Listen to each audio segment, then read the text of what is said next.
தளபதியோட கோட் படத்துல இருந்து லேட்டஸ்டா ஒரு அப்டேட் வந்திருக்கு. சோ அது என்ன அப்படிங்கறத பத்தி இந்த வீடியோல டீடைலா பார்க்கலாம். கோட் படத்தோட படப்பிடிப்பு இன்னும் ஒரே ஒரு ஷெட்யூல் தான் பெண்டிங்ல இருக்கு.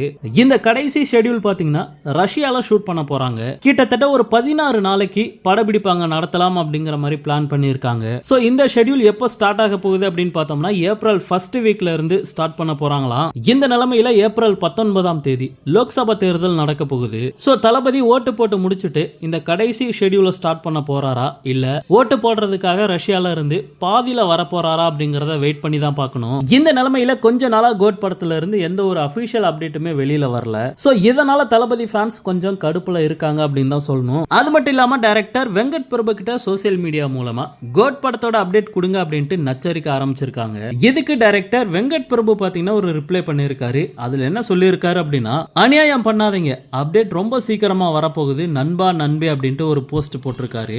அது மட்டும் இல்லாம தயவு செஞ்சு என்ன நம்புங்க, கோட் படத்தோட சிறப்பான ஒரு அப்டேட் கூடிய சீக்கிரத்துல வரப்போகுது அப்படிங்கிற மாதிரியும் சொல்லியிருக்காரு. சோ வெங்கட் பிரபு இப்படி சொன்னதுனால கூடிய சீக்கிரத்துல கோட் படத்துல இருந்து ஒரு அபிஷியல் அப்டேட்டை நம்ம எதிர்பார்க்கலாம். அவர் ஒரு 10 நாளைக்கு முன்னாடியே சொன்னாரு ஒரு வாரத்துல ஒரு பெரிய அப்டேட் வரப்போகுது அப்படின்ட்டு.